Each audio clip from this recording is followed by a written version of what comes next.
there come a boom. And when I was in college too, like, we had health services and stuff, and you could have gone there as a student. It seemed like I had no money, like none. But I probably, in retrospect, I probably could scrounge together, $20 a month. Maybe that seems ridiculous, kind of, but maybe $20 a month for prescriptions or something like that. If I just would have seen somebody, or I don't know. But like I said, it was like I couldn't even form the words. I could think about stuff, but putting it into action was such a different story. And I wasn't able to do that for a long time. So yeah, I worked, a bunch of weird jobs, a bunch of weird retail stuff, joined the Army for a while. And, I liked being in the Army. It was good, but it certainly wasn't conducive to my plans, and I don't know, I'm kind of glad that I didn't stay in, because that probably would have just made me wait even more and more. Because, it could be sort of a comfortable lifestyle, in a way. You get used to things, and I don't know. That probably would have taken a lot of time, taken away a lot of my time. So I got out of the Army and got a job, got recruited into telecommunications almost immediately after being out of the Army. And I moved down to Colorado Springs. And once I was there, I bought my first computer, and this was 98. So yeah, I bought my first computer, and I also had a laptop for work. And so I really started exploring, and I had done this a little bit in the Army, but it was harder for sure. And I really started exploring the web and exploring all the sort of information that was out there that was, related to transgender topics. And that was just amazing to me. Wow. I got to explore different sort of identities. I got to really play around with, female sort of gender identity. And not long after that, I actually went out and bought some stuff and went out for Halloween. And I think at that point I was living alone in Colorado Springs. And it was great, I just felt so happy, and it was such a relief, And sometime after that, my sister moved in with me, and she's gay. She's a lesbian. And I came out to her, sometime, I think before she moved in with me. And she was totally cool with it. We ended up going out all the time. At the time there was one gay bar that's in Colorado Springs, and it's probably still there, and it's just such a weird place. But we had a lot of fun, and and it was great because I really got to sort of develop a female persona, sort of.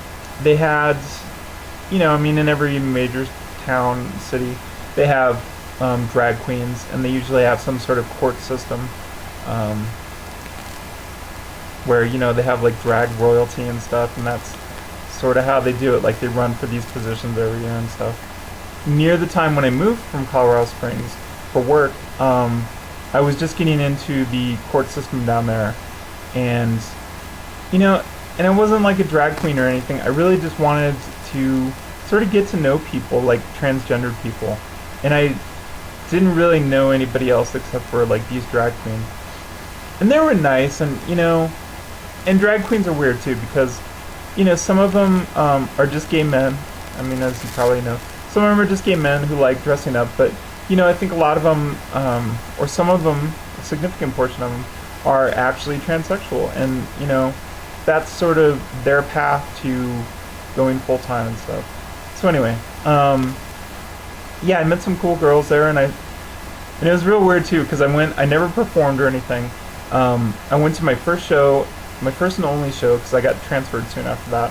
But they told me that I dressed like I needed to wear heels and stuff, and they told me I dressed too much like a regular girl, or they would call them fish, which is pretty fucking degrading. But yeah, so they said I really needed to glam it up a bit, but I kind of took that as a compliment, because that was not what I was looking for. I was really going for the fish kind of look, and because that's who I wanted to be. I didn't want to be a drag queen.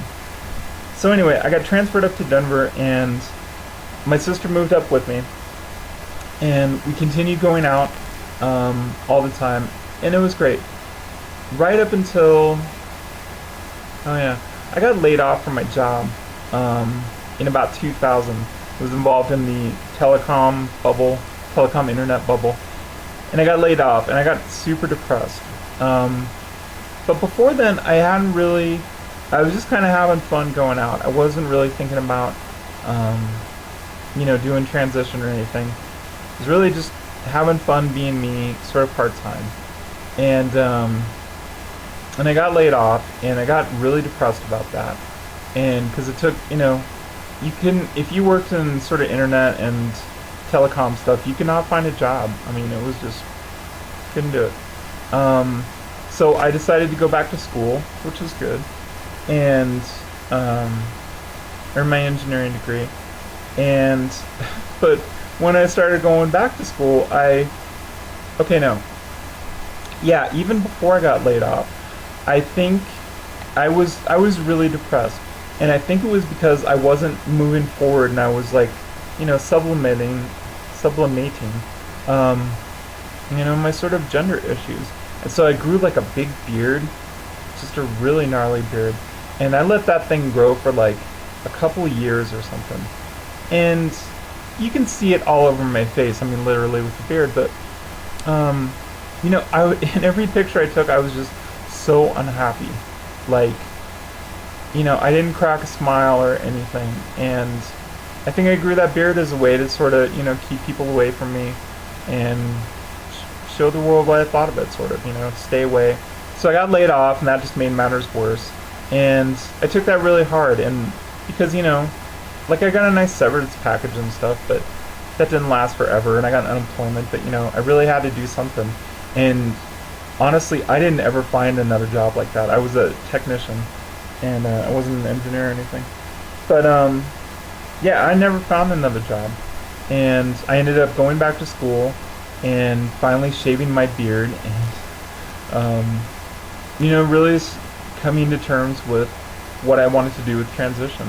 And so I ended up, we had a program at school where you could see a counselor for 10 free sessions, and I marched right in there and said, hey, this is what I want to do, or I guess I'd like to talk about it first, but I pretty much have, I believe I have gender identity disorder, and I would like to see what I can do about that, to alleviate that.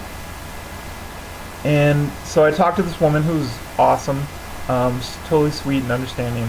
But the unfortunate thing is, it was free, so she couldn't really do anything except for provide me with a referral at the end. And so I don't know. Then there was kind of another false start, because my classes were getting harder. I probably started going to her like my first year back to school or something, and it took me another like 4 years to actually graduate. So that was probably my first couple years I saw her. And then, my last 2 years, my classes were really hard, and I don't know, all that stuff kind of went by the wayside again. I never followed up on the referral, or, I didn't, for sure, but I'm not sure why that is. And we are doing, and we are screwing up our lives.